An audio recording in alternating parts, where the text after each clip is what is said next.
Então, agora a gente vai começar nosso painel de políticas de clima e de saúde no G20 sob a presidência do Brasil e expectativas rumo à COP30 em Belém. Vamos nos acomodando.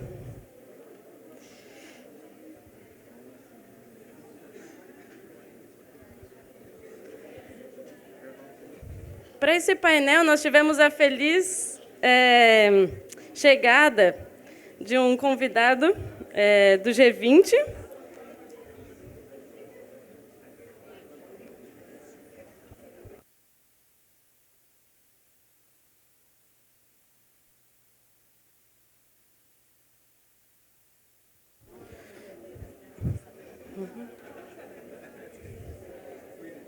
Então, para a nossa mesa, nós vamos chamar o Ross Hawkins, chefe da delegação da Austrália para o G20.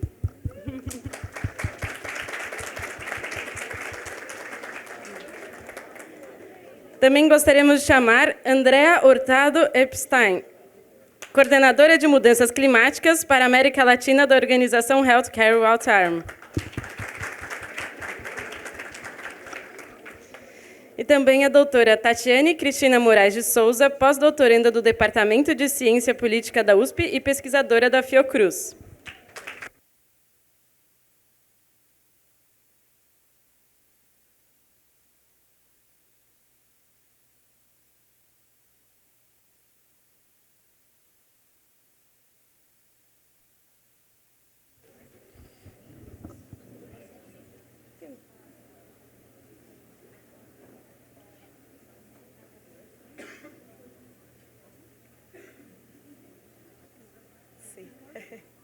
Mariana, ¿pero que empiezo yo? Ok.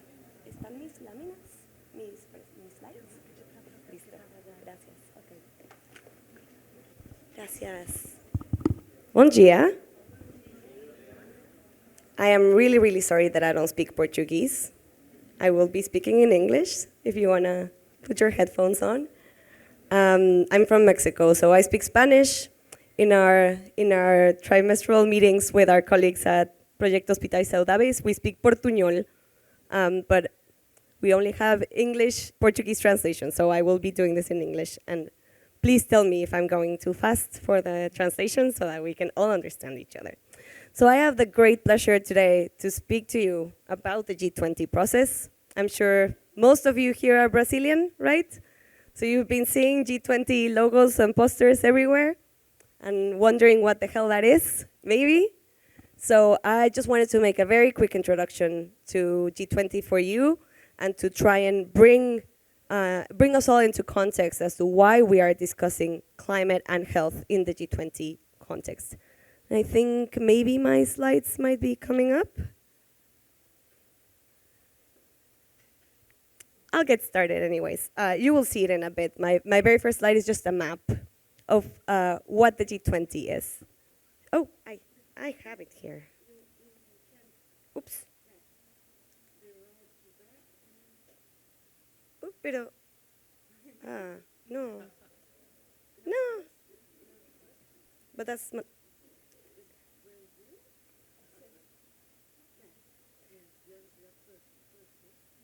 ¿Tiene otra presentación? Ya, but my other presentation, la que les envié, tenía un mapa, tiene varias cosas. No importa. Okay, so we have a different presentation. No worries, these things happen. Please let me go back a little bit without the map that I was just announcing, because I don't have a map. But I was telling you that the group of 20, or otherwise known as G20 or short G20, is an intergovernmental forum that comprises 19 sovereign countries and the European Union, and since last year, the African Union is also the 21st member of the G20. So it should now be G21, but we will keep to G20.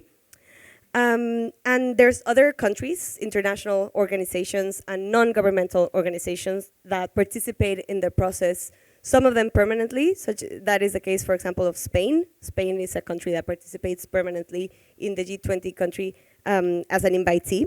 Oops, I'm sorry. And it was formed in 1999, and it was originally meant to be a forum where the biggest economies in the world, both industrialized and developing country nations, would be discussing economics mostly. But it has grown into this key forum where other global important issues are being discussed. And I'm sorry, I need to pick this up.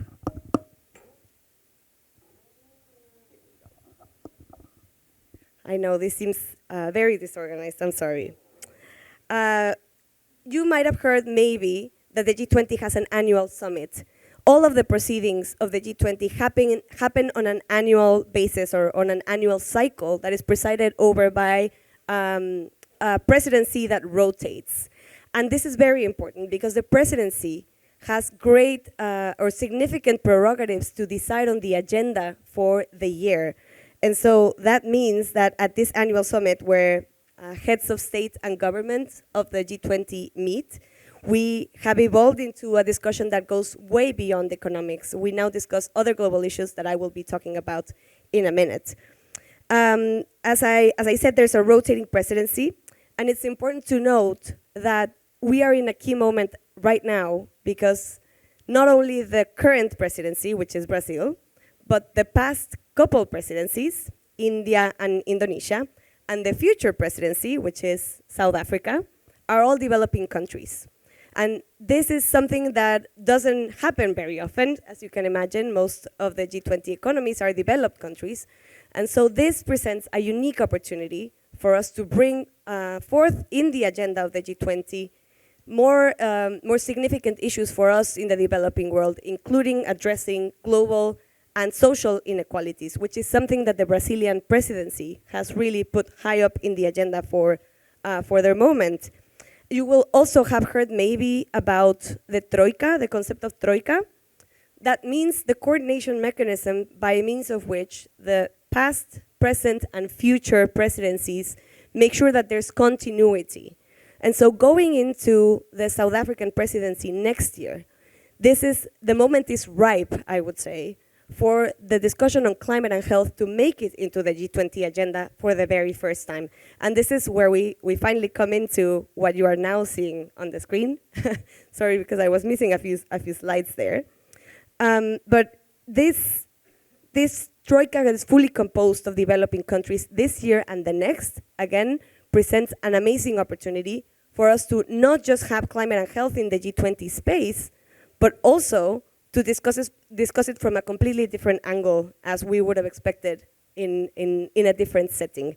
And before we go into that, just why do we discuss the G20 here at the seminar, the Healthy Hospitals seminar? Why is it relevant to any of you? You all work in hospitals. Maybe this is not something that you feel that it is important in your context, but let me tell you, when the 20 largest economies in the world say something, people listen. Why do they listen? Well, it turns out that the G20 represents 85% of the world's GDP, around 2/3 of the world's population, more than 75% of trade, of global trade, and very significantly to this conversation today, the G20 represents 76% of global greenhouse gas emissions. So if we get these 20 organizations and countries to get together to discuss and to agree on something, it actually makes a difference. And so to have climate and change being discussed in this forum is not a minor thing. And this is why, because we're having it in Brazil this year, because it's a Latin American G20, in the context also, in the run-up also of a Latin American COP, because you might have heard, and if not, I am sure you will be hearing very soon, that Brazil will be hosting COP30 next year, the climate conference of the UN next year. And so it makes a lot of sense for us to be having this conversation and for all of you to be aware that climate and health is very much at the heart of these discussions. So the G20 was originally, as I said, only discussing economics. It can be said, and I will not bore you with the procedural details, but it discusses all of these items in two, what we call tracks. There's the finance track, which discusses what we would maybe consider the traditional agenda of the G20, economics and finance at the global level. There's also the Sherpa track.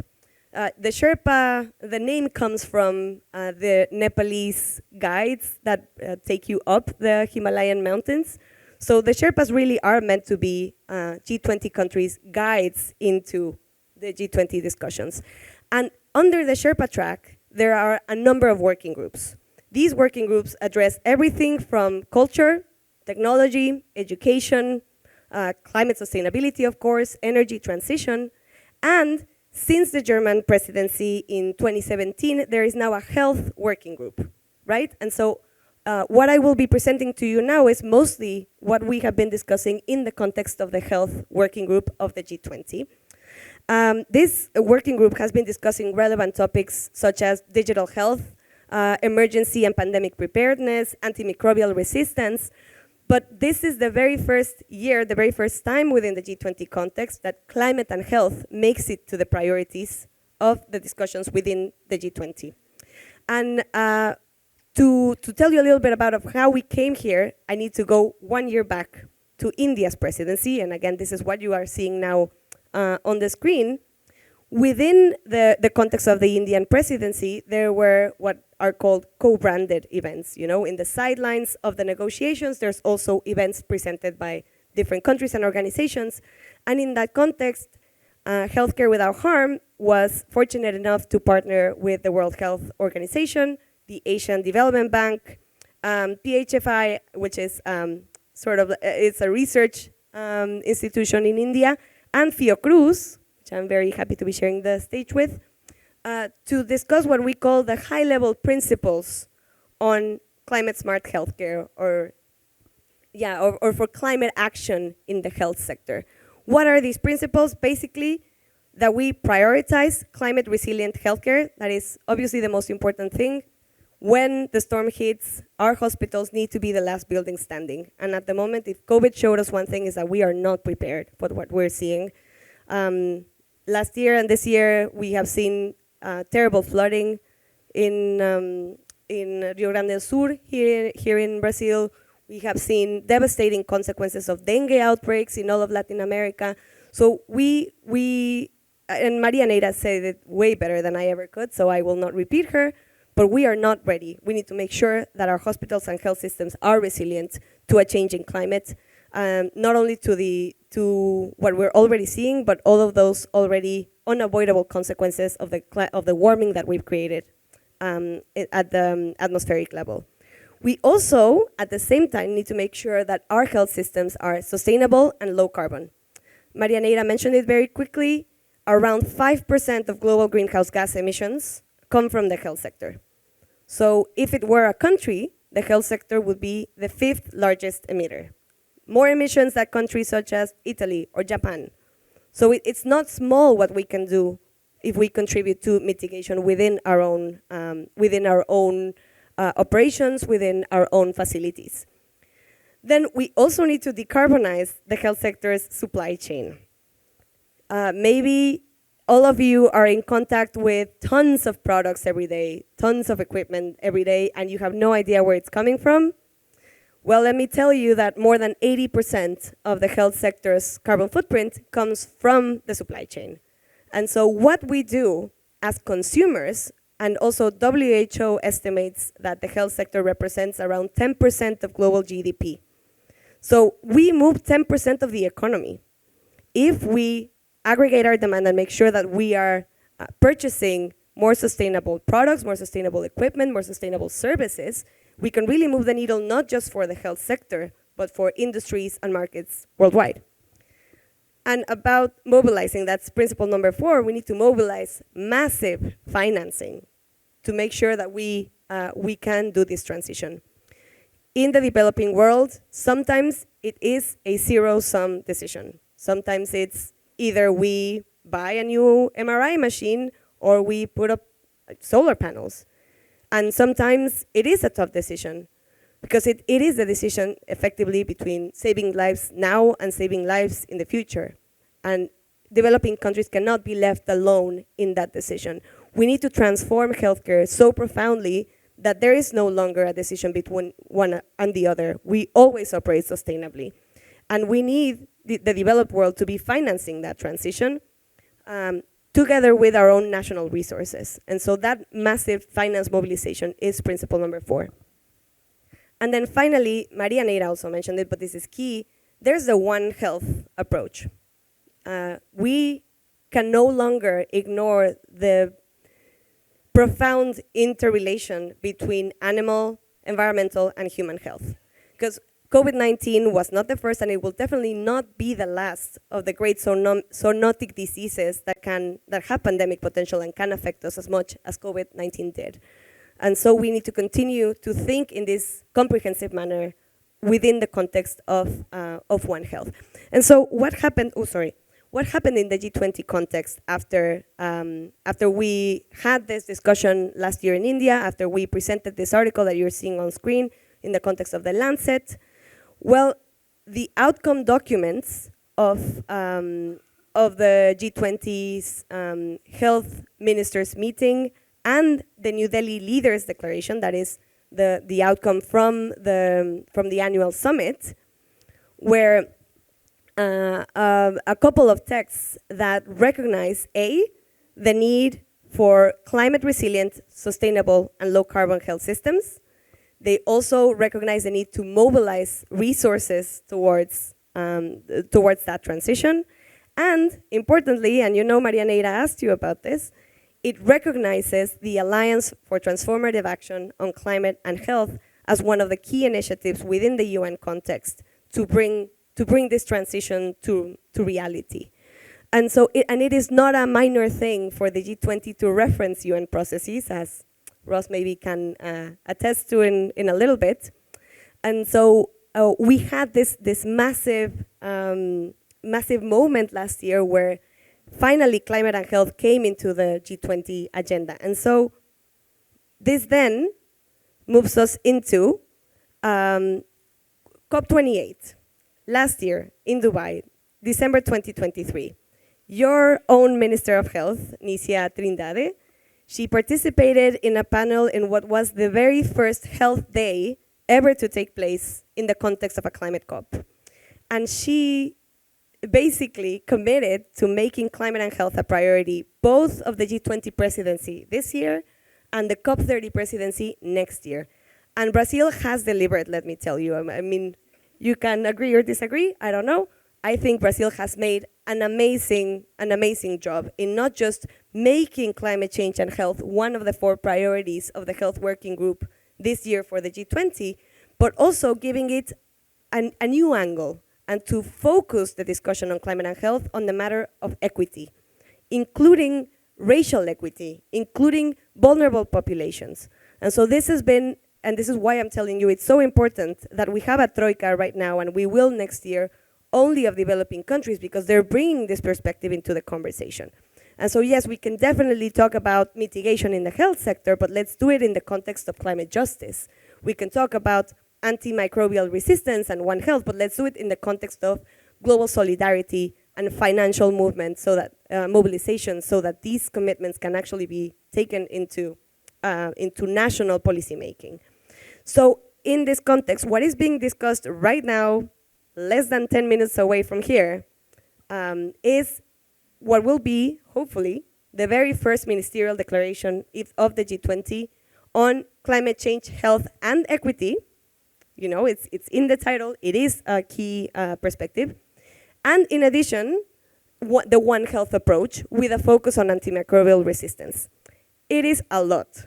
And Ross can maybe tell you a little bit more about it. It is a lot to put into a single ministerial declaration, but it is commendable, in my view, and Healthcare Without Harm's view, that Brazil has decided to create this declaration separately from the health minister's annual declaration, because it's now no longer just one paragraph. It's an entire declaration stating the G20's intent and commitment to bring this agenda forward. We do, however, have a few challenges ahead. That declaration has not been finalized.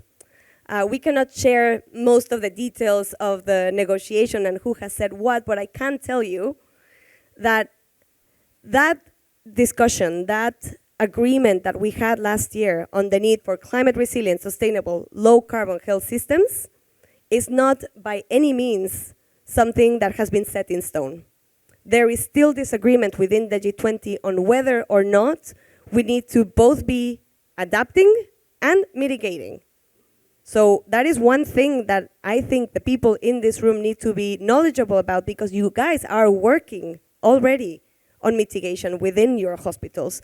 And you need to be able to tell your governments that this is not an imposition that you're trying to get rid of. On the contrary, you need the laws in your countries, you need the policies in your countries to be supporting the work that you're already doing at the national level. There's also a lot of discussion still, and this might be shocking, it is to me, about what's the connection between climate change and health, and what are the health impacts of climate change. There are countries that don't want to name the climate crisis as a health crisis.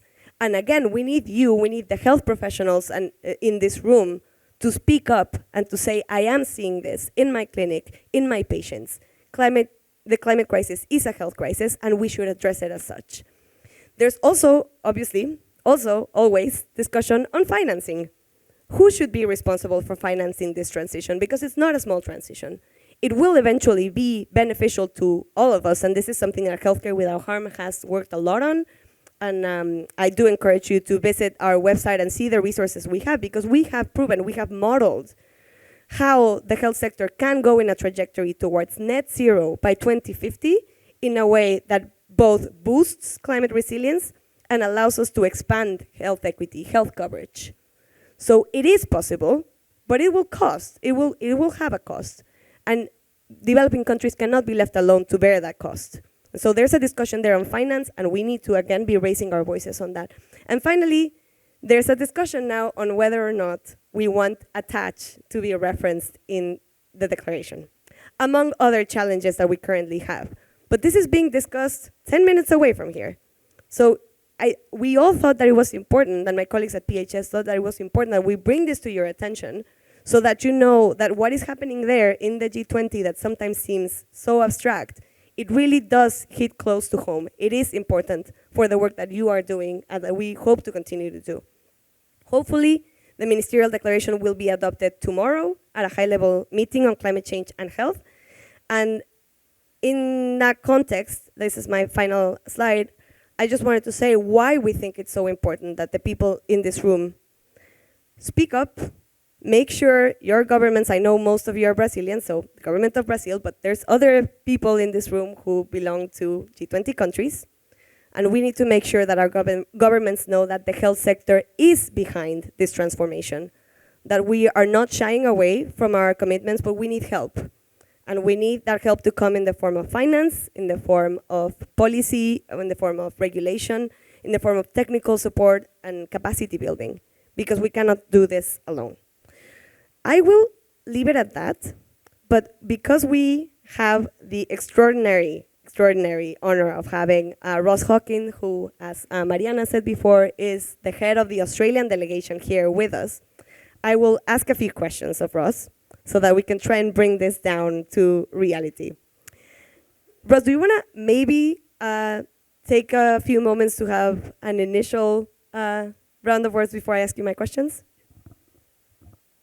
Thank you very much, and I'll talk slowly as well, just to aid the translation. And thank you very much for having me here. It's been a long trip from Australia. It's about 26 hours to get here, so I haven't slept too much, but it's a beautiful place. So I'm really honoured to be in Rio. Spent some time in Natal earlier this year. It's probably just worth me saying, so I'm the head of delegation over here for Australia, so I'm hoping on Thursday we get to sign the climate change declaration, and we'll talk a bit about how important that is. But a year ago, I was doing a job similar to some of you. So I was running 5 hospitals in Australia, so in a small place in Canberra. So I kind of understand some of the challenges we face in a kind of from a health provider perspective and what that looks like. And certainly when we start to talk about G20 and start talking about kind of global influences, that can feel very detached from the kind of realities of what it's like when you're providing frontline services day in, day out. So happy to try and provide some of those examples, but it's kind of, I find it a little bit weird that I'm sitting here talking to you today from Australia about kind of climate change and about these kind of big kind of global shifts that we're starting to see. Can you hear me okay? Wonderful. So just as Andrew was saying, often G20 can seem a bit removed, the World Health Organization can seem a bit removed, but the work that's taking place down the road is essential in terms of furthering the debate and discussion in the link of climate change to health. And we've seen that, we've seen the kind of practical realities. When I look at what we see in Australia around extreme weather events, we're a country that suffers from fire and flood. We're a country that where climate is an incredibly important part of our national conversation, that actually that link between climate and health is being really important, and it's something that's built over the last 5, 6, 7 years. And the fact that we're sitting here today, 2024, and hopefully this week we'll sign a final declaration on that, just goes to show that shift that's taken over time. And I think that's the important part of what we've discussed today is it's not just about kind of signing a bit of paper and moving on. This is a momentum. This is a case of there's conversations not just at G20, conversations with the World Health Organization, conversations that will take place in COP, and then when COP comes back from Azerbaijan, which is this year, back into Brazil next year, this will build that momentum of the change that we need to see and that we need to prove in terms of climate change. I think, to be honest, Australia is very similar to Brazil, and certainly similar to the themes that you've spoken about. So our Minister for Health had the pleasure at COP28 to launch Australia's first health and climate change strategy that largely sets out the themes that Andrea talked about a moment ago, talked about health resilience, talked about our approach to decarbonisation. The other couple of elements that we've picked up within our strategy is the reflection on international collaboration, because from what Australia is seeing in similar kind of space to where Brazil is, we're seeing changes take place across Europe and across the US, and there's certainly lessons that we can learn there in adaptation of their health systems and what that looks like for us. So it's genuinely that view that we don't need to reinvent the wheel, we don't need to invent it in Australia. We're more than happy to take other people's good ideas and bring that into our health systems. And so there's genuine recognition of that. We've also taken a all-in health policies approach within Australia. So it's a bit of a shift for us that goes to, if you like, some of the broader social determinants of health. It starts to say, actually, we shouldn't just think about health care as a sickness system. We should start to look back upstream on what can we do that give people healthy environments to live in that keeps them healthier for longer. So it actually takes a much broader lens to how we think about health and how we think about the kind of broader environmental and kind of climate change aspects that can have. So we launched that strategy last year. We're working through it. What you said about the financing issues become very real for governments, and whether it be an MRI scanner or a solar panel, or do I invest in a climate change strategy, or do I think about university of access to healthcare systems? These are challenges that government face every single day. So it's not easy to implement a lot of the challenges that sit around these areas, but it is something that certainly my government is reconciling with, and I know that governments across the globe are tackling. Last thing I wanted to say that and I think kind of pick up the element of equity, because what we know is actually vulnerable populations, and when we think about climate change, it disproportionately impacts vulnerable people, and people that live in, certainly within Australia's remote communities, and certainly our Indigenous and First Nations people are disproportionately impacted. And when we look at Australia's broader metrics, we know that actually for our First Nations people, they are disproportionately impacted, whether it be through average length of life, through to treatment times, through to access to healthcare. And climate change disproportionately impacts that again. So when we start to look around what are the services we provide for the totality of our population, we are very conscious of what that impact has on First Nations people. We're really conscious that certainly within Australia, that people have been living on our land for 30,000 years, and post-colonisation, there has been obviously changes in the way that we think about Australia, but actually there's a really deep-seated commitment for us to go back to trying to understand First Nations people, empower them in their healthcare, and understand the lessons that they've learned in terms of looking after the land, looking after the environment, and what can we bring and what can we adopt from that thinking that's existed in our country for 30,000 years into the way that we think about and connect with healthcare now. Because what we know is what we've done over the last kind of 50, 60 years hasn't worked for our First Nations peoples, and it has had that disproportionate level of impact. Probably the last other element to add is kind of recognising where Australia is in the globe. We also kind of connect in with our Pacific countries quite significantly. So there's 19 Pacific nations that sit as kind of small island communities out, and we work very closely with them in terms of some of their healthcare needs.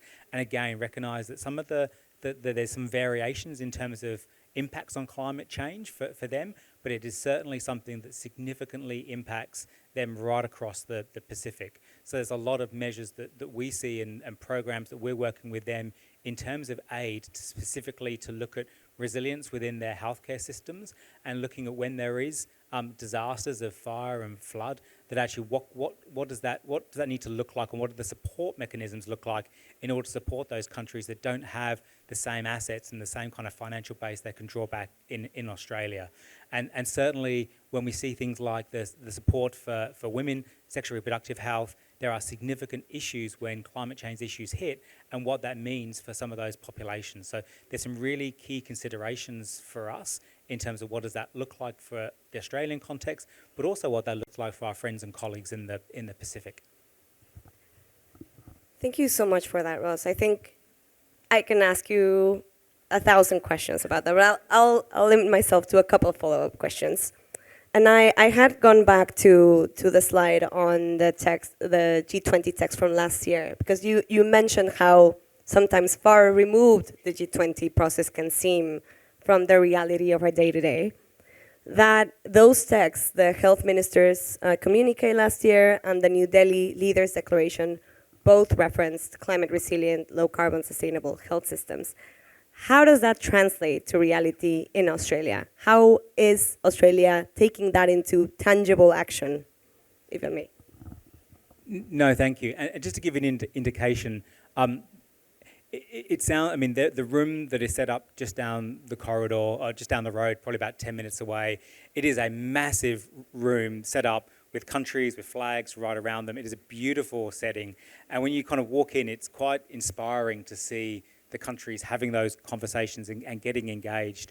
But then when you see that you can be throwing text up on the wall, and the arguments that take place over single words sometimes is quite something. And I think that comes to trying to get 20 people that probably, if you imagine it like 20 members of your family, where there's certain people you agree with on one side, then there's the kind of strange uncle that sits on the other side and someone else on the other side that you don't necessarily talk to very much. That can feel like the G20 at times, and people don't agree with each other. So we can find there are like-minded countries that we can talk to. There then be other countries that won't agree with Australia or won't agree with Brazil, and they will bring their own opinions to bear. But the real key is how do you get that degree of consensus?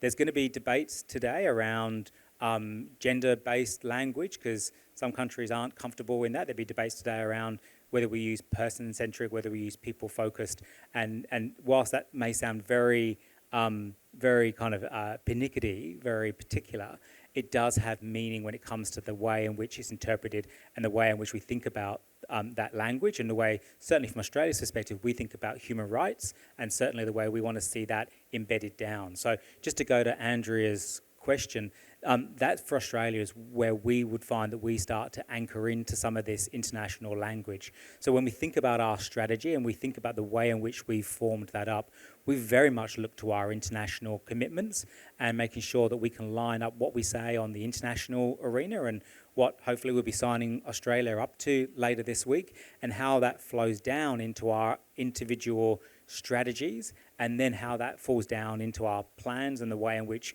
we kind of look to build kind of our system. So whatever we sign up to this week, will resonate to what our planning is and where our focus is for the government, and then that will make its way down to the way in which we'll make adaptations to our healthcare services and facilities. And we know that will take time. We know that it's an incremental approach, and there's those conversations around finances and where do we invest. But ultimately, it's really key that we have those high-level agreements that we can kind of anchor into. Yeah, and I think you've set me up perfectly for the second question. Because one of the ways in which we make sure that all of these agreements at the multilateral level do not just stop there, do not just, end up in pretty declarations that no one ever reads again, but actually, makes an impact in people's lives, is to bring them down to the national policy level, to create national policy instruments that translate that high-level commitment into tangible action. Very few countries in the world have actually been able to do this, or they have integrated the climate and health perspective into existing instruments. We know, for example, Brazil is creating their national adaptation plan, and they're bringing an entire component on health into that, and the Ministry of Health is working on that. But one of those countries that has actually been able to design and publish a national strategy on climate change and health has been Australia. You talked a little bit about that. Can you tell us a little bit more of how that is constructed, and specifically, because you talked about the equity aspect of it, how does Australia's national strategy integrate the equity and vulnerable populations perspective cross-cuttingly across that instrument?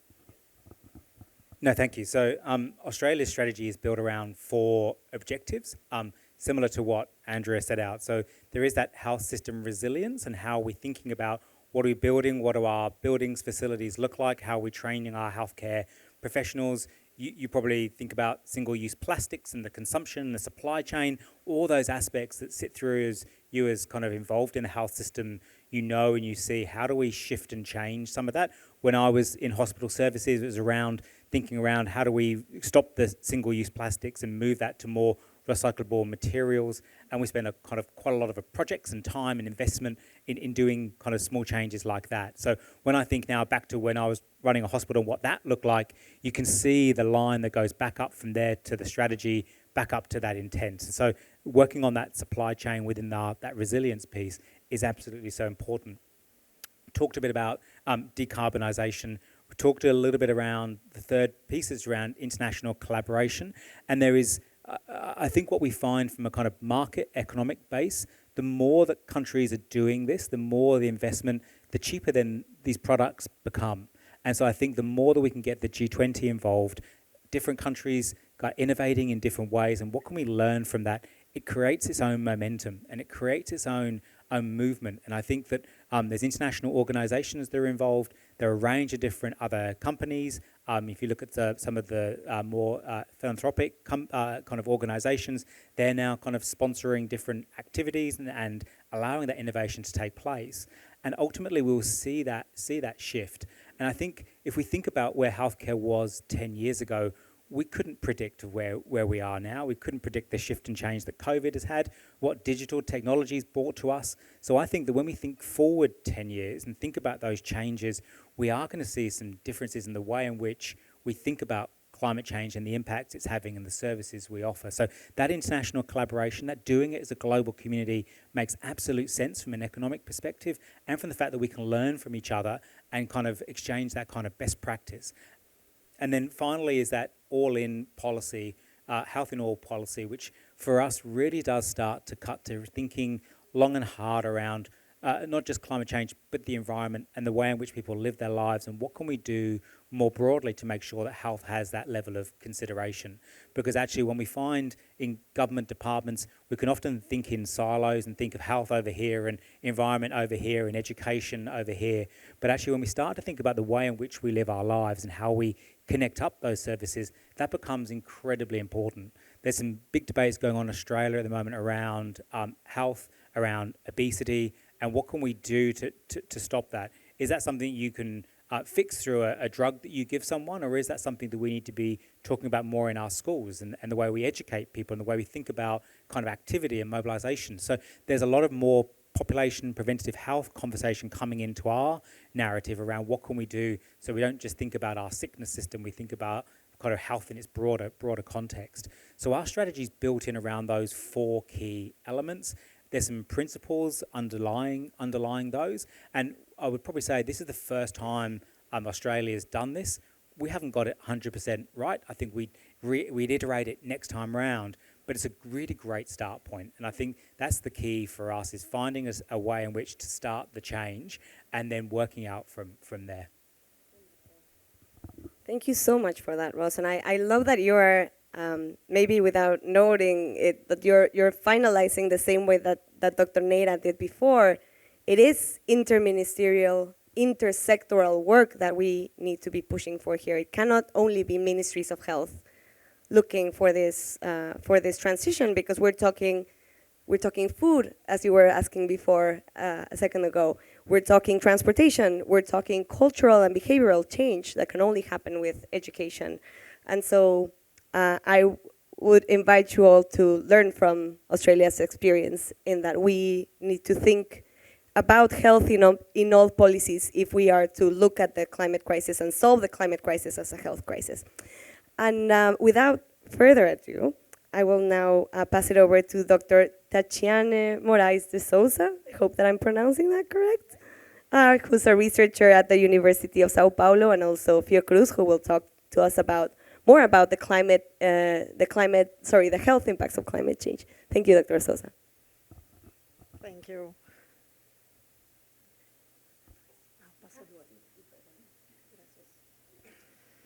Eu vou falar em português, então vocês podem tirar o fone.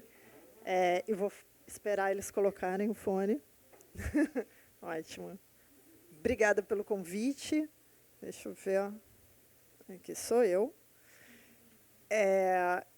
Eu tenho uma formação um pouco eclética, então provavelmente eu vou ser redundante para alguns de vocês, muito provavelmente para todos vocês em algum momento. Então, pode ser que eu traga alguma coisa nova para alguns e para outros nem tanto.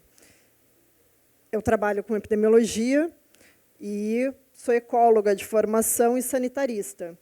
Então, e para agradar com a maioria, eu acho que é do Rio ou de São Paulo, eu falei que eu acertei até agora quando era um beijo e quando eram 2 beijinhos. Então, até agora eu estou indo bem nessa transição. A minha intenção é falar um pouco sobre mudanças climáticas, então vocês vão ver que eu vou ser um pouco mais, talvez trazer um pouco mais de dados, um pouco o que é mudanças climáticas para a gente do setor saúde, e falar um pouco de sistemas de saúde. Então, aqui está uma proposta de agenda, que se for muito rápido, vocês avisam, se for muito lento, também, principalmente. Começando por mudanças climáticas. Eu não sei qual de vocês já viram essa figura. O que eu acho interessante nessa figura? Porque, quando vocês olham embaixo, a gente tem a data de nascimento de cada indivíduo. Daí é como se a pessoa estivesse nascendo ali em 1950, 1980, 2000. E, na figura, cada linha é um cenário de mudanças climáticas. Daí, para vocês ficarem familiarizados, quando a gente fala de mudanças climáticas, a gente fala de diferentes cenários de mudanças climáticas. Então, são cenários relativos à emissão de gases. Então, vai aumentar X graus. Isso pelo cenário mais otimista, mais pessimista. O que isso quer dizer? Que, no cenário mais otimista, a gente vai conseguir reduzir a emissão de gases de efeito estufa. Então, eu vou ter uma menor alteração no clima. No cenário pessimista, a gente não conseguiu, e no muito pessimista, a gente piorou, que é, infelizmente, o caminho, o spoiler, que eu já vou fazer no primeiro slide, que é o caminho que a gente está seguindo, de manter essas emissões como estão. Então, a gente está encaminhando para cenários piores, ou de aumentar as emissões. Então, a gente está encaminhando as linhas acima, são os piores cenários. Então, quando eu tenho emissões, cenários de emissões muito altas, vocês vão ver que eu tenho temperaturas muito altas. E daí, quando eu tenho temperaturas muito altas, eu não mexo só na temperatura, eu mexo na umidade, eu mexo na precipitação e outros fenômenos variáveis climáticas. Então, uma pessoa que nasceu em 1950, hoje, ela percebe a mudança climática de uma maneira totalmente diferente dos filhos de boa parte de quem está aqui. Vai perceber na mesma idade. Então, a minha mãe percebe diferente, e ela já percebe, todo verão, nos últimos anos, ela diz que vai morrer, e ainda bem não aconteceu, mas ela percebe isso de cada vez com maior intensidade e frequência, mas uma criança que nasceu no ano 2020, ela vai perceber muito mais, quando tiver a idade da minha mãe, com muito mais intensidade. E eu acho que hoje, e isso no Brasil a gente tem discutido muito nos últimos meses, eu acho que esse ano tem sido emblemático, isso está mais intenso. E aqueles cálculos que a gente achava que, de repente, a criança de 2020 ia sentir daqui a 50 anos, não, ela está sentindo agora. A gente está sentindo muito mais agora. Então, essa percepção ela está muito mais intensa. E isso é um problema multissetorial. Eu acho que vocês falaram isso muito bem. Não é só o setor saúde, e eu vou repetir isso algumas vezes nos próximos minutos. São muitos setores, mas eu acho que poucos setores, como o setor da saúde, sabe que o que ele não tem, às vezes, nada a ver, aparentemente, cai para ele. Né? Então, às vezes, você está falando de refugiados climáticos e a demanda vai vir para o setor saúde. Você está falando de desmatamento, de uma política ambiental, de desmatamento, de mineração ilegal, e a demanda vai vir para o setor saúde. Então, quando a gente pensa nesse problema multissetorial, eu acho que poucos setores vivenciam tanto como o setor saúde. Eu queria fazer uma distinção aqui, um pouco conceitual, mas ela é prática também, entre o que é mitigação e o que é adaptação. Então, quando a gente pensa na emissão de gases e como eu reduzo a emissão de gases, quais são as políticas, as medidas, as ações que eu posso reduzir a emissão, seja reduzindo o consumo, seja aumentando o reuso de alguns recursos, eu estou falando de mitigação. Eu estou falando de medidas que são anteriores ao problema dado. Quando eu falo de adaptação, de modo geral, eu estou falando de medidas de políticas quando o problema já é dado. Então, quando eu já tenho um cenário de mudanças climáticas. Então, por que a gente está falando de adaptação hoje? Eu sei que muitos de vocês trabalham com medidas de mitigação, mas eu acho essencial a gente começar a falar de adaptação, porque a gente já está adaptando, só que talvez não da melhor maneira. E daí eu vou trazer um pouco o conceito de resiliência também. E uma coisa que a gente conversou logo no momento do convite que me fizeram é que eu prefiro falar de adaptação do que de resiliência, porque ser resiliente cansa. Quando você fala de uma unidade de saúde, de um sistema de saúde, vamos pensar no Brasil esse ano. A gente teve a pior epidemia de arbovirose, de dengue, quando o sistema, e quem está no sistema, está na unidade, acho que vai sentir isso, quando você pensou, está diminuindo, vieram as chuvas, principalmente Rio Grande do Sul. Daí o país se mobilizou, porque a gente teve a pior inundação em área, em cobertura de área da história do país. Depois vieram as queimadas. Quando a gente estava passando por um trauma, vieram as queimadas. Então, para o sistema, a gente cobrar resiliência, é a gente cobrar que esse sistema esteja ali sempre pronto para responder emergências que ele nem sabia que ia vir. Então, eu prefiro falar de adaptação. Como que a gente pode estar melhor preparado para essas urgências que virão, para esses desafios que a gente sabe que virão e estão vindo? E por que a gente já está fazendo adaptação? Eu vou dar um exemplo aqui. Eu não sei quem trabalha em unidade de saúde ou hospital que é portas abertas e atende crianças em síndrome gripal. Imagino que alguns de vocês têm essa realidade.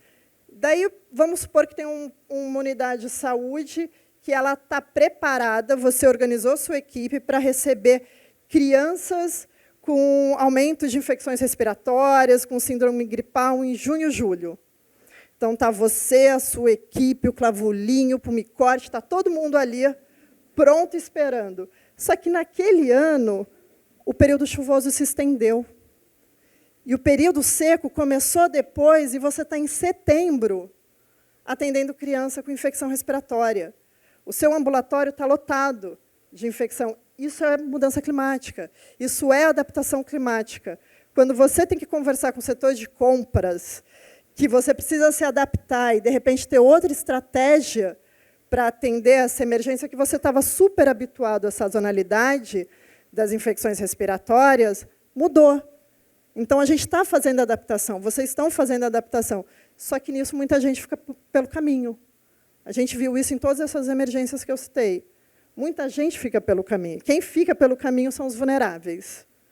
Então, esse é só o item 3, já foram quase 10 minutos. Falar um pouco dos efeitos, e daí eu vou ser breve, que eu acho que todo mundo, de alguma maneira, já viu. É isso. Quais são os efeitos das mudanças climáticas sobre a saúde humana? A gente pode pensar em alterações que a gente tem nas variáveis climáticas de temperatura, precipitação, que elas vão acontecer em longo prazo, médio e longo prazo, um pouco mais curto do que a gente esperava, do que alguns modelos estavam estimando, ou eventos climáticos extremos. Então, a gente vai ter uma abrangência de impactos sobre a saúde humana que vai desde doenças cardiovasculares, cardiorrespiratórias, a gente vai ter nas crônicas uma intensificação, mas a gente também vai ter nas infecciosas. E eu vou falar um pouco sobre isso, mas infecciosas é muito tranquilo a gente pensar nas transmitidas por vetores, nas doenças vetoriais, porque o clima altera totalmente os vetores, cria espaços propícios para o surgimento e desenvolvimento de vetores. Mas isso também está relacionado a outras infecciosas. A gente tem muitos estudos mostrando relação com IST, quando você aumenta o número de refugiados climáticos, quando você obriga as pessoas a saírem daquela região que elas tinham um trabalho e buscar outra região, a gente vê uma amplitude de doenças transmissíveis que a gente não estava prevendo anteriormente. Quando eu dei o exemplo, na minha pergunta, não sei quem estava, que eu falei do mercúrio, isso também acontece com a malária, por causa do que eu estou levando, né, esse agente etiológico, mas também com sífilis, mas também com tuberculose. Então, a gente vê uma reemergência de doenças infecciosas que a gente não esperava ter. E aqui, esse slide é só para lembrar que não é só temperatura. Quando a gente fala de mudanças climáticas, a gente fala de El Niño, Laninha, de umidade do ar, de direção do vento. A gente não consegue entender o que aconteceu no país sobre queimadas e a exposição a material particulado se a gente não entender a direção do vento. Então, quando fala de intersetorialidade, eu acho que eu não tenho a expectativa, e eu acho que não é justa a expectativa, de que o profissional de saúde vá saber a direção à rosa dos ventos do seu município, do seu bairro. Mas a gente espera que o gestor coloque na mesma mesa o setor ambiental, o setor de infraestrutura e o setor de saúde e fale, olha, no período de seca, se a gente tiver queimada, a pluma vai atingir aquele bairro. Então, é naquele bairro que a gente tem que identificar os vulneráveis, a população idosa que a gente tem que monitorar, são as crianças que a gente tem que monitorar. Mas eu acho muito complicado exigir que o setor de saúde, sozinho, diga para onde vai o vento, né? Embora a grande parte dos agentes comunitários de saúde talvez saiba. Mas eu acho que não é um pouco além, quando a gente fala de intersetorialidade. E eu queria, assim, eu trouxe um slide só para falar de saúde mental, e ali no cantinho foi um editorial da Nature desse ano, acho que foi abril ou maio, e que falava o que acontece quando a crise climática encontra a crise em saúde mental. Porque, no momento, a gente tem uma crise em saúde mental. Não é que a gente vai agravar uma situação de alguns agravos que estão estáveis. Não, a gente vê uma crescente de depressão, ansiedade, transtorno pós-traumático. E daí você tem emergências climáticas que intensificam, geram e intensificam esses agravos. Então, a gente vê uma carga aumentando de agravos mentais.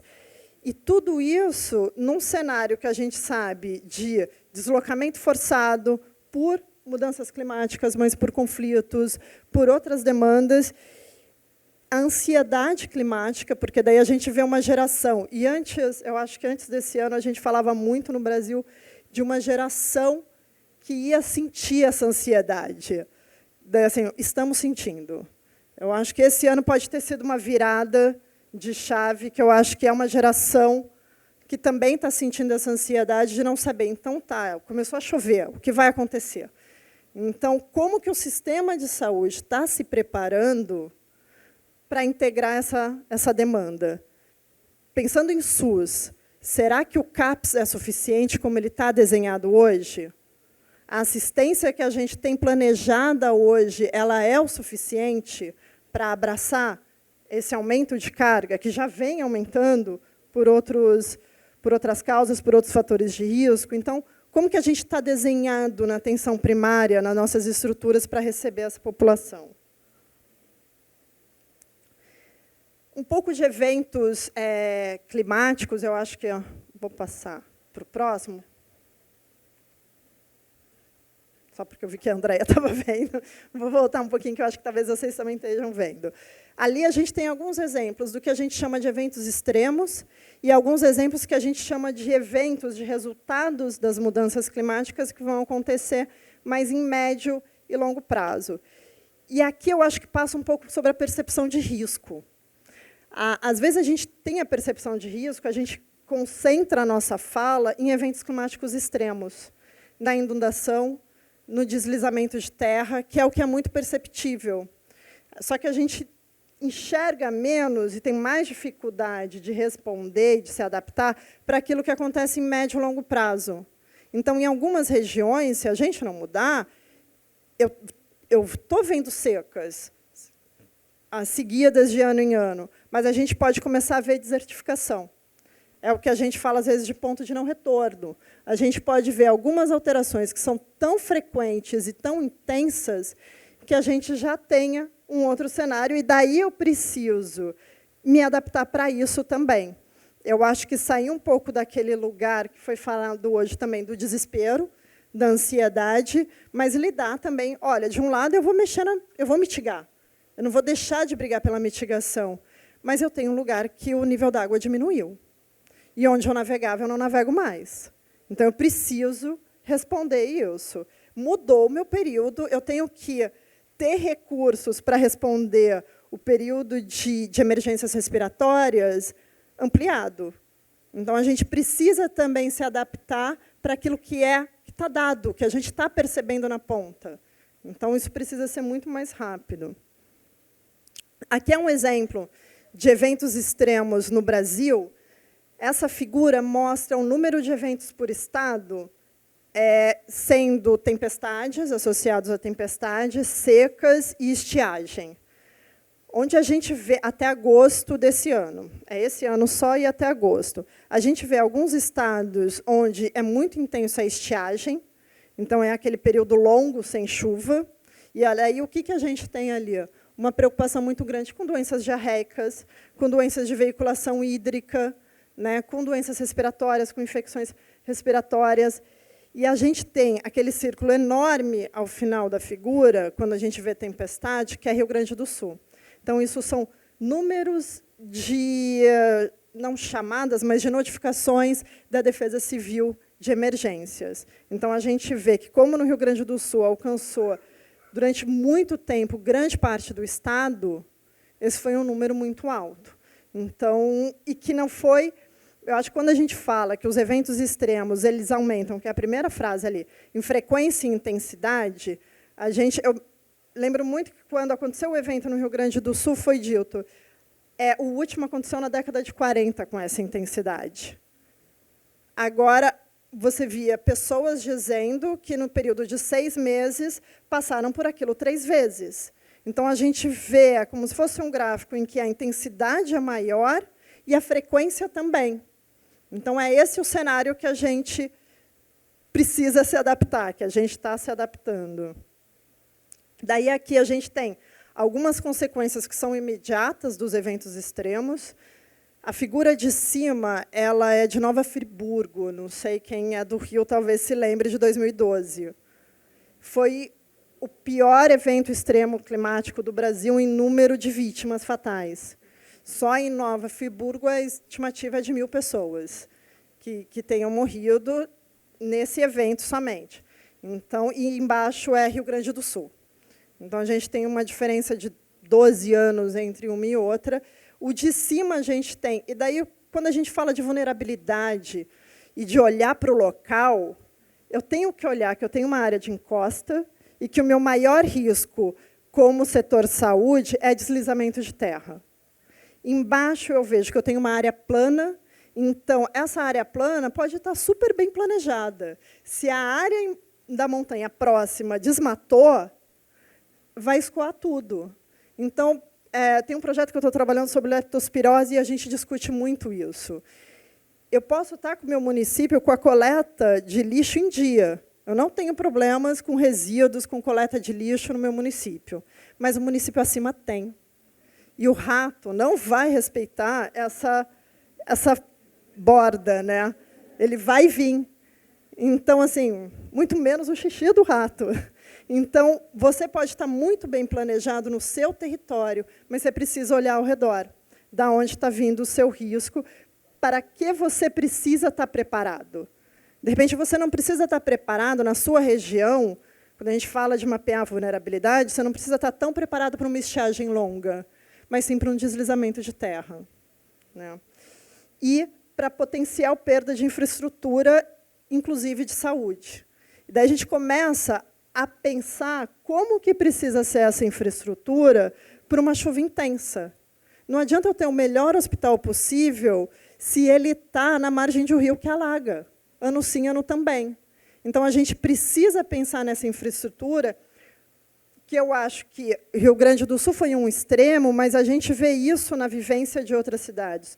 Choveu, a ambulância não passa. Então, como é que vai chegar?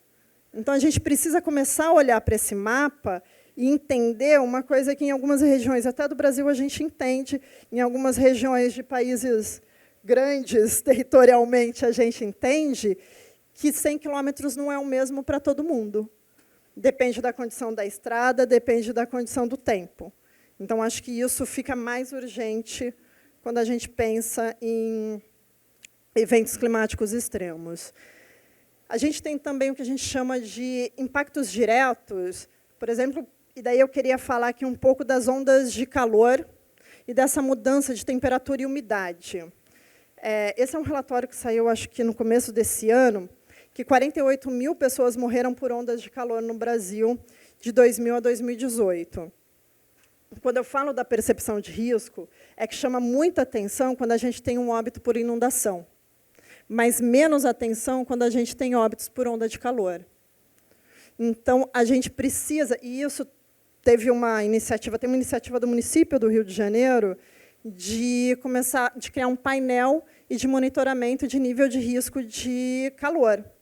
Então, conforme vai aumentando a temperatura, vai sendo monitorado o nível de risco, o nível de exposição, e o sistema de saúde pode se preparar melhor para a população vulnerável. Eu sei quantos idosos eu tenho na minha área. Então, eu sei quantas crianças eu tenho na minha área. Eu sei o perfil de trabalhadores que estão nessa área. E daí eu acho super importante.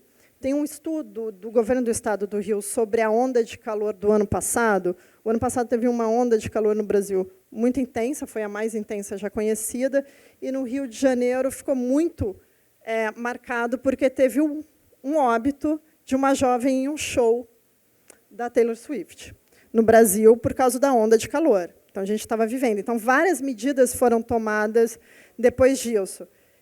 E quando eu falei na adaptação que muita gente vai ficando pelo caminho, se a gente fala só de resiliência, é isso. E daí tem um estudo do governo do Estado que eles mostram que não foi um caso isolado, o óbito dessa jovem. A gente teve um excesso de mortalidade significativo, e principalmente de trabalhadores que trabalham expostos a elevadas temperaturas, que são os mais vulneráveis. Não é quem está no escritório, né? Não é quem tem um ar-condicionado. Então, quando a gente fala de vulnerabilidade e de identificar, mapear vulnerabilidades, a gente precisa olhar para o local. Eu gosto de dizer que assim, pobre não é tudo igual.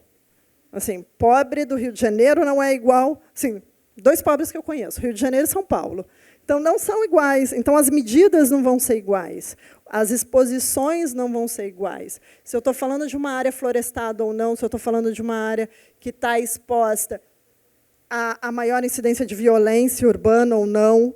Então, são outros riscos que eu tenho que pensar para aquela população. Mas a população de trabalhadores expostos a altas temperaturas, ela tem que ter um foco especial. Então, eu tenho que olhar para a minha região de saúde e saber o quanto isso é uma preocupação.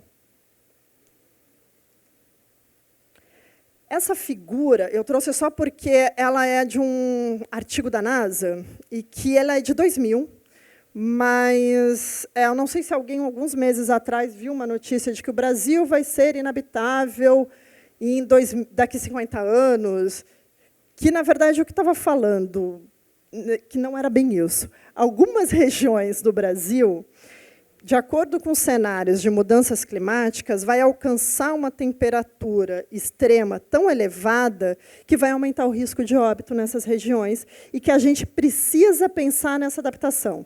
A gente tem uma coisa que a gente chama de índice de bulbo.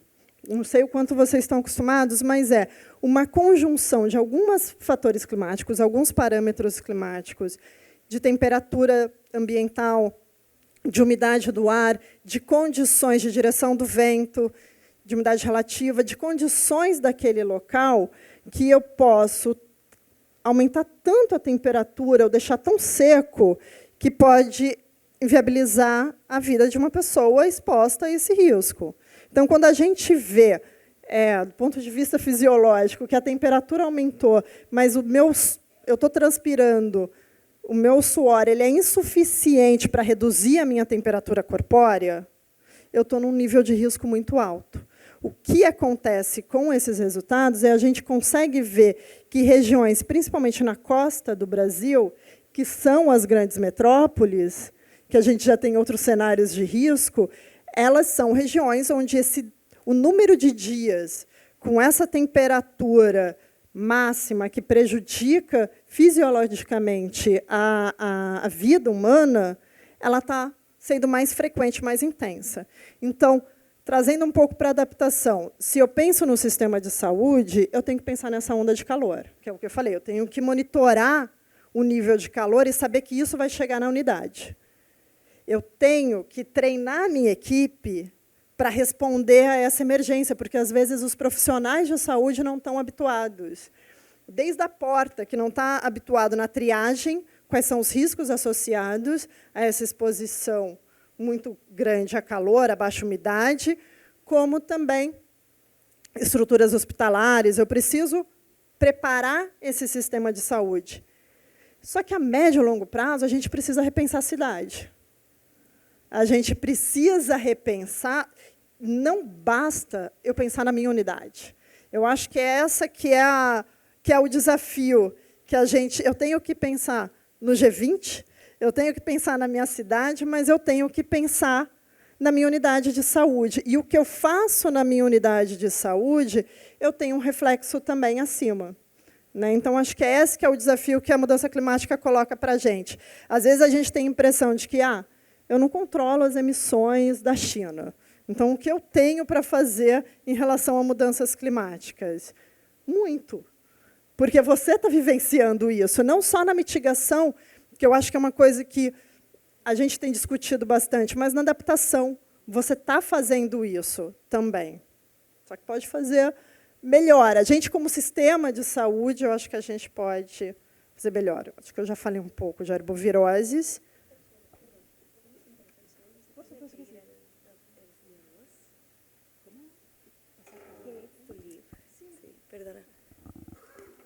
Sorry for interrupting Dr. Tatiana, but Mr. Hawkins needs to leave. As you know, he is the head of the Australian delegation, and he's leading the negotiations that are happening down the block. So I would, sorry for interrupting again, I would ask you for a round of applause for him, and as he is allowed to leave now, thank you very much for being with us today, and we will now resume.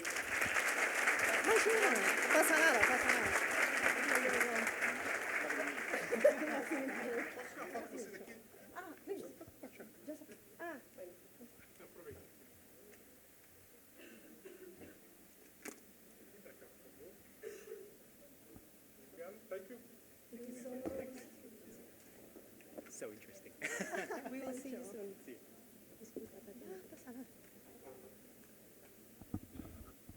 Pronto. Vou fazer que nem no de debate. Eu tenho mais minutos. Não é só o que está aqui, não. Em tempo de debate, eu tenho mais minutos. Então, falando de vetores, eu já falei um pouco. Eu acho que eu vou voltar, então, aqui só para... Ai.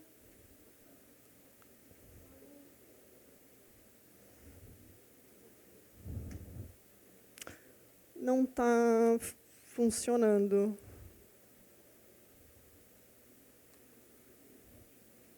Sumiu a apresentação. Nada. Não estás? Deixa eu voltar. Ih, ó. Falta bastante, juro que eu vou ser rápida agora. Só falando um pouco de vetores, eu acho que eu já falei da dengue, né, que a gente vê desde 2019, a gente teve um ano sem ser epidêmico. 19 foi epidêmico, 20 foi epidêmico, 22 foi epidêmico, 23 começamos a bater recorde, 24 batemos recorde de novo em número de casos, em número de municípios atingidos e em número de óbitos. Então, regiões, eu não sei se tem alguém aqui do Paraná ou de Santa Catarina, que são regiões que, historicamente, não estava preparada, não tinha tantos casos e foram epicentro nos 2 últimos anos. O estado com maior número de casos nos 2 últimos anos foi o Paraná. Então, não era... E daí vamos pensar em adaptação do setor saúde. E Rio de Janeiro, eu sempre falo, se eu tiver dengue, eu quero estar no Rio. Porque todo profissional de saúde está habituado à dengue. Né? Muito corriqueiro a dengue para o Rio de Janeiro. E para São Paulo, em alguma medida, também. Mas eu acho que o Rio tem uma longa história em dengue. Para o Paraná, não. Então, o diagnóstico, que aqui é tão fácil, não é tão fácil para a equipe do Paraná. A assistência, conseguir identificar quando um caso pode agravar, é muito mais fácil para aquele profissional que está habituado do que para aquele que é uma novidade.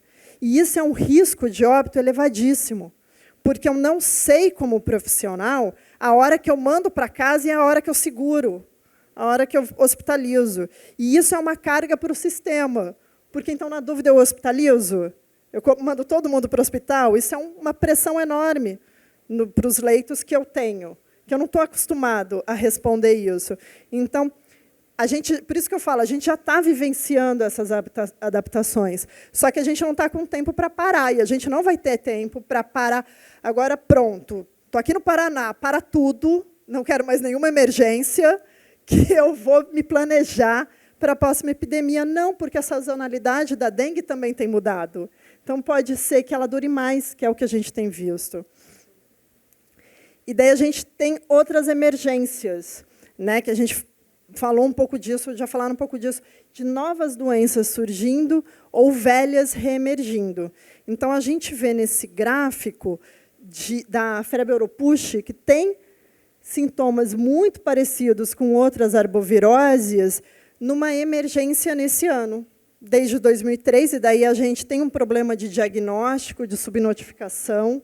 A gente tem casos de Europush na região metropolitana, assim, surtos de Florianópolis, que antes era uma coisa que a gente isolava como um problema na região amazônica, a gente vê que não.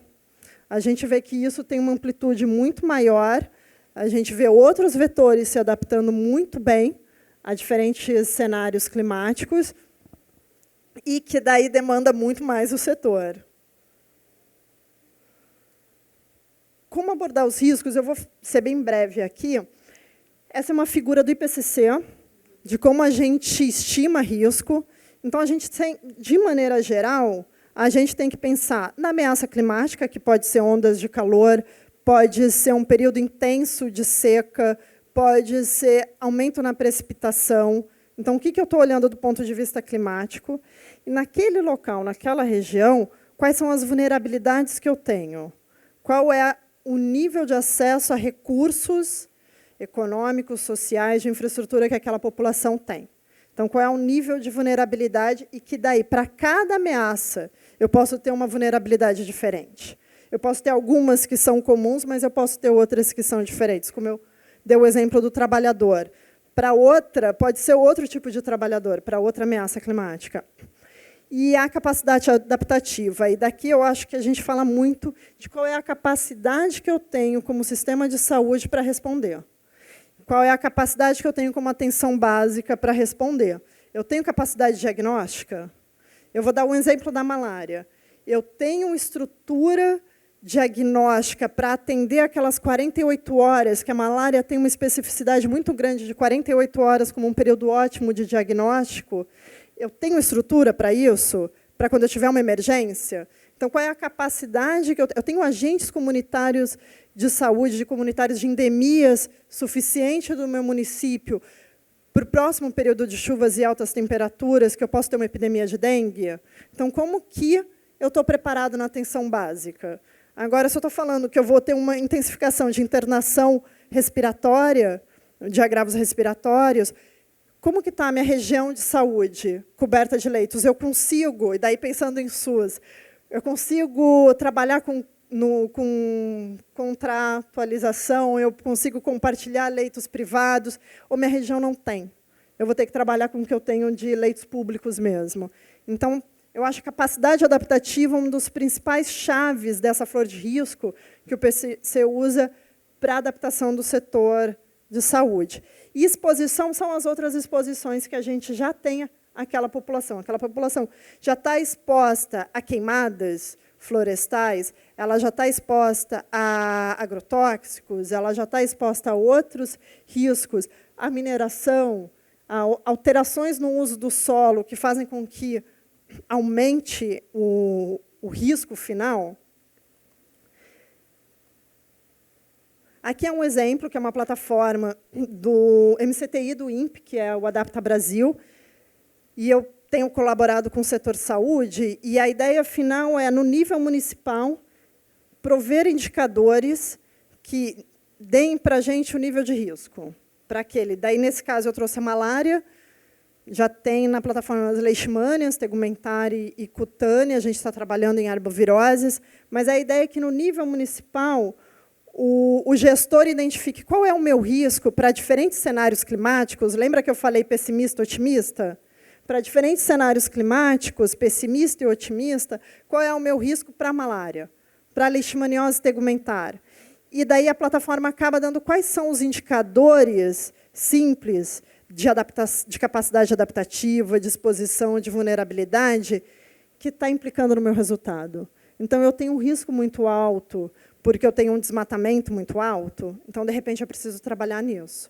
Ou eu tenho um risco muito alto, porque eu não tenho cobertura da atenção básica suficiente para a população inteira, então, eu posso trabalhar nisso. Então, eu acho que é uma plataforma que a gente tem trabalhado com a flor de risco, mas a ideia é que outros exemplos possam ser dados. Outras estratégias possam também ser usadas de acordo com a demanda da tua região. Porque, como nessa plataforma a gente trabalha com o Brasil inteiro, a gente fica limitado no que eu tenho de dado para 5.700 municípios. Então, a gente fica nesse limite do que eu consigo fazer para o Brasil inteiro. Agora, se eu estou falando de uma região, de um estado, deixa eu pensar quais são as vulnerabilidades. Quais são, localmente, né? Quais são as exposições que eu tenho aqui. E daí, aqui é o exemplo da malária um pouco mais detalhado.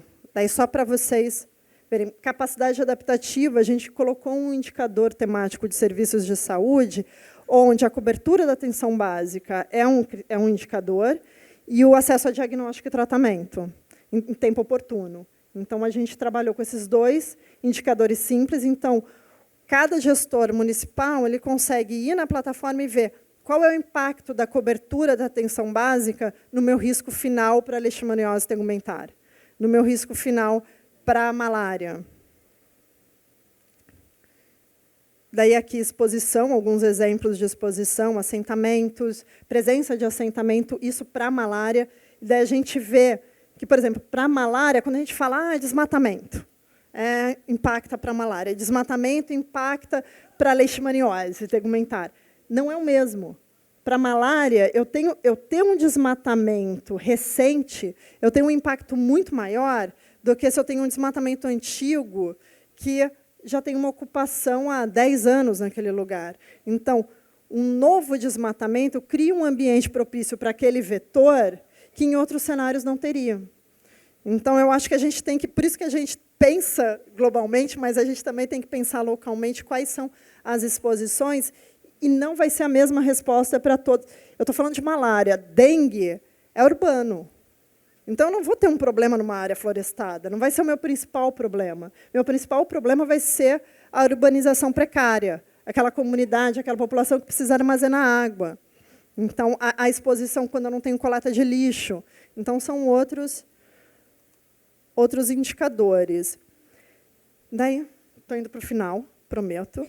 Falando só um pouco de sistema de saúde, mas eu acho que grande parte eu já trouxe. Eu acho que a primeira coisa que a gente tem que pensar é que a gente já está em um cenário.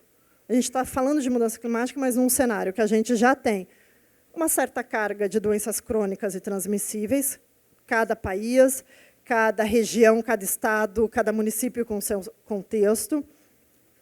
A gente tem mudanças na pirâmide etária em grande parte do Brasil e em grande parte do mundo também, e a gente sabe que as populações mais vulneráveis são idosos, por questões óbvias fisiológicas, são idosos e crianças. Então, a gente já tem essa demanda maior. Então, já existe essa pressão no sistema maior por essas faixas etárias. E a gente tem uma intensificação de fatores de risco que não são climáticos e ambientais. A gente tem questão alimentar, alimentação de ultraprocessados, que é uma urgência também, o uso de vape, que é cigarro eletrônico, que é outra urgência. Então, a gente já tem várias coisas para cuidar, e, normalmente, é a mesma equipe de vigilância. E, normalmente, é a mesma equipe da assistência, que está planejando a assistência, que está tendo que lidar com esses diferentes cenários. E a gente tem um cenário de sobreposição e cumulatividade de efeitos também. A gente tem um cenário onde eu posso ter uma onda de calor durante uma estiagem numa região poluída. São Paulo. Eu acho que São Paulo vivencia bem isso. Eu posso ter, durante o meu período de estiagem no inverno, que eu tenho, já é uma região poluída, né, com poluição do ar, eu tenho maior concentração de poluente e vem uma onda de calor. Então, isso, para cardiovascular e para respiratória, eu estou no pior cenário. E daí, aqui, o que a gente pode... Desconfigurou um pouco, mas eu acho que dá para entender. Eu acho que muitas coisas que já foram ditas sobre medidas de adaptação. Eu vou começar ali por cima. Identificação de vulnerabilidades para ameaças climáticas. Isso tem que acontecer no nível local. E essa identificação de vulnerabilidade, o setor saúde não faz sozinho. E ele precisa da atenção básica. Então, não faz sem a atenção básica, que eu acho que é uma vantagem que a gente tem, é ter uma atenção básica estruturada, mas a gente precisa... Foi o exemplo que eu dei da queimada da direção do vento. Eu acho que a gente precisa identificar populações vulneráveis para ameaças específicas que atingem a população. Treinamento do profissional, e daí a gente fala muito de treinamento da vigilância. Porque eu trabalho muito com vigilância, então a gente fala muito do treinamento da vigilância. Mas eu acho que a gente está no momento de também treinar a equipe da assistência.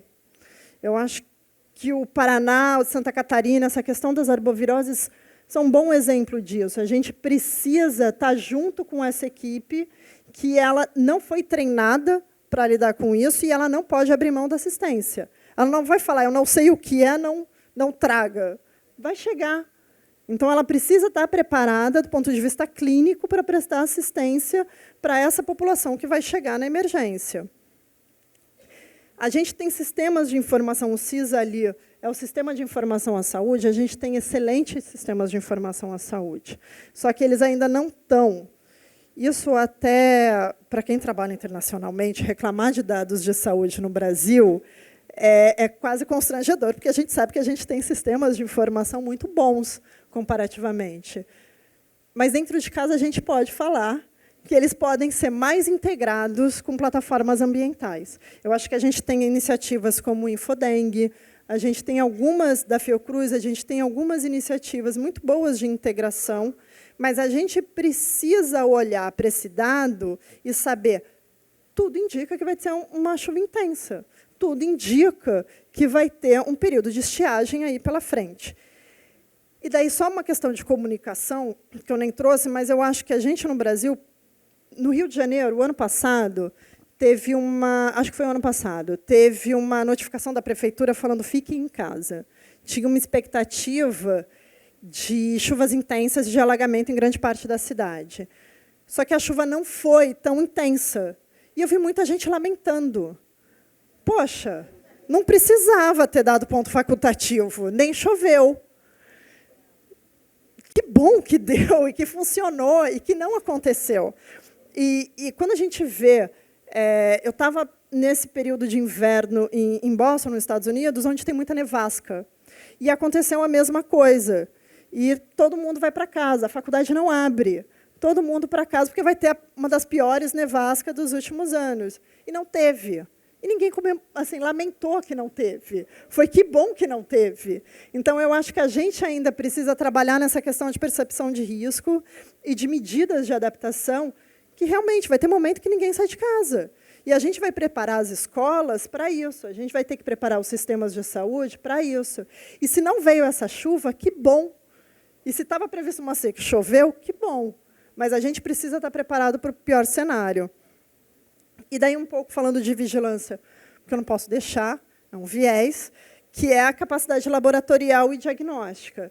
Então, eu acho que eu já estourei meu tempo faz um tempo. Estou encerrando, mas só falando de diagnóstico da questão de vigilância de doenças emergentes, reemergentes, a urgência, que é isso. E eu acho que eu já falei um pouco do restante.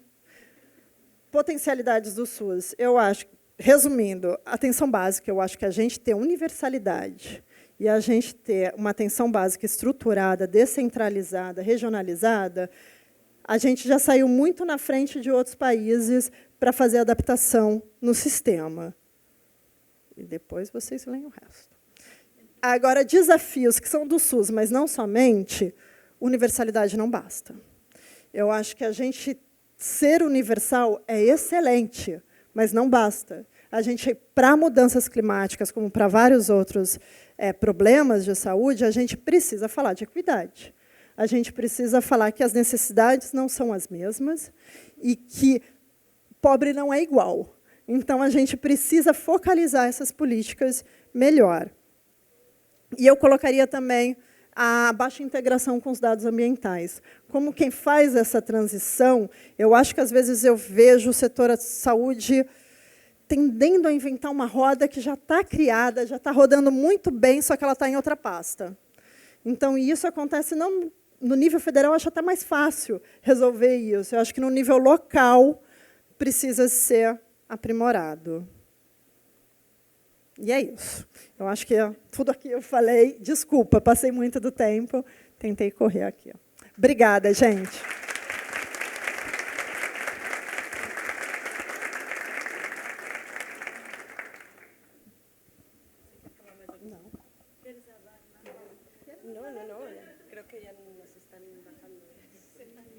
Queria, então, agradecer imensamente, né, a Tatiane, muito generosa, assim, de passar muitas informações valiosíssimas para a gente. Agradecer imensamente essa mesa, que foi incrível. Obrigada, André, pela mediação, pelas palavras. Então, a gente agora vai para o nosso intervalo de almoço. Queria pedir para todo mundo, assim, se puder voltar às 2, para a gente... Eu sei que tem pouco tempo, né? Mas se a gente puder se esforçar para estar aqui às 2 horas, para os nossos convidados não ficarem nos esperando, tá bom? A gente pode ficar com os tradutores, não tem problema de ficar com fone, tá bom? Podem ir para o almoço para não perder tempo com isso. Tem uma CNH aqui que a Suelen Rodrigues Chagas perdeu. A gente vai